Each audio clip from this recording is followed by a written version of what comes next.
ওং জননীং শারদাং দেবীং রামকৃষ্ণং জগদ্গুরুং পাদপদ্মে তয়োশ্রিতা প্রণমামি মুহুর্মুহু।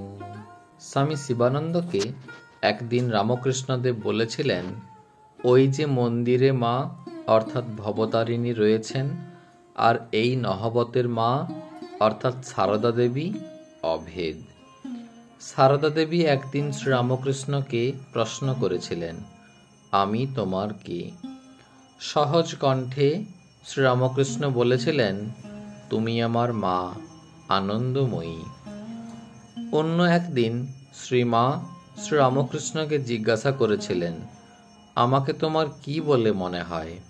শ্রীরামকৃষ্ণ জবাব দিলেন, যে মা মন্দিরে আছেন তিনি এ শরীরে জন্ম দিয়েছেন ও এখন নহবতে বাস করছেন, আর তিনি এখন আমার পদসেবা করছেন।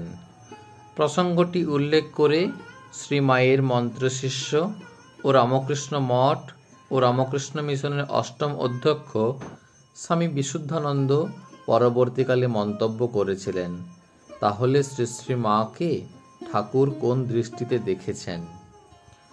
আমার মনে হয় 3 রকমভাবে।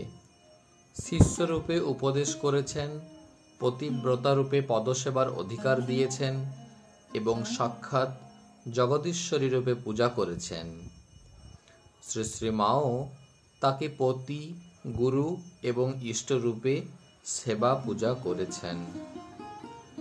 শ্রীরামকৃষ্ণ ও সারদা দেবী যখন দক্ষিণেশ্বরে একত্র বাস করতেন, সেই প্রসঙ্গে শ্রীমা বলতেন, সে যে কি অপূর্ব দিব্যভাবে থাকতেন তা বলে বোঝাবার নয়। কখনো ভাবের ঘরে কত কি কথা, কখনো হাসি, কখনো কান্না, কখনো একেবারে সমাধিতে স্থির হয়ে যাওয়া, এই রকম সমস্ত রাত। সে কি এক আবির্ভাব আবেশ! দেখে ভয়ে আমার সর্বশরীর কাঁপত, আর ভাবতুম কখন রাতটা পোহাবে। ভাব সমাধির কথা তখন তো কিছু বুঝি না, একদিন তার আর সমাধি ভাঙে না। দেখে ভয়ে কেঁদে কেঁদে হৃদয়কে ডেকে পাঠালুম। সে এসে কানে নাম শোনাতে শোনাতে তবে কতক্ষণ পরে তার চৈতন্য হয়। তারপর ওইরূপে ভয়ে কষ্ট পাই দেখে তিনি নিজে শিখিয়ে দিলেন, এই রকম ভাব দেখলে এই নাম শোনাবে, এই রকম ভাব দেখলে এই বীজ শোনাবে। তখন আর তত ভয় হতো না। ওই সব শোনালেই তার আবার হুঁশ হতো। শুধু যে শ্রীরামকৃষ্ণের মনেই ঊর্ধ্বলোকে বিচরণ করত তাই নয়, সারদা দেবীর মনও অনুরূপভাবে দেহাতীত ভূমিতে অবস্থান করত। শ্রীরামকৃষ্ণ নিজেই এই সম্পর্কে আলোকপাত করেছেন। বলেছেন যে তার মনে হতো তারা যেন দুজনই মার সখী। দীর্ঘ 8 মাস কাল শ্রীরামকৃষ্ণ সারদা দেবীকে অতি নিকটে রেখেও তার মধ্যে বিন্দুমাত্র দেহবুদ্ধির প্রকাশ দেখতে পাননি।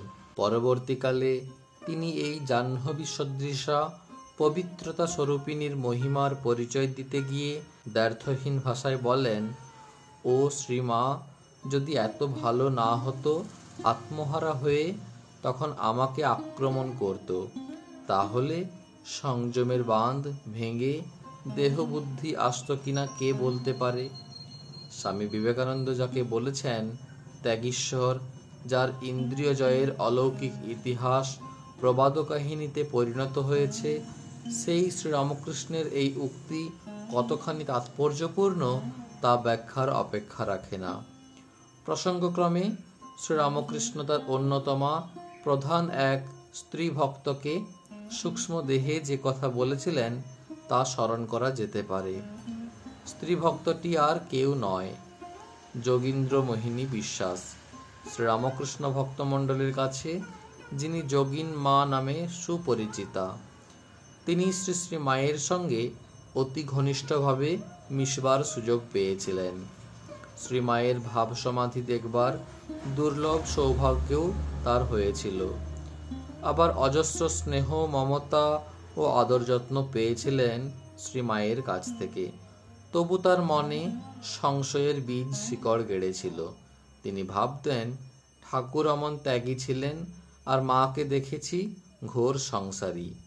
ভাই, ভাইপো, ভাইজিদের জন্য অস্থির। এই রকম মানসিক ভাবনা নিয়ে যোগিনমা একদিন গঙ্গার ঘাটে বসে ধ্যান করছেন।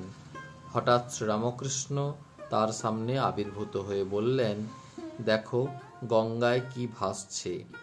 যোগিনমা দেখেন নাড়ি ভুড়ি জড়ানো একটি সদ্যজাত শিশু গঙ্গায় ভেসে যাচ্ছে।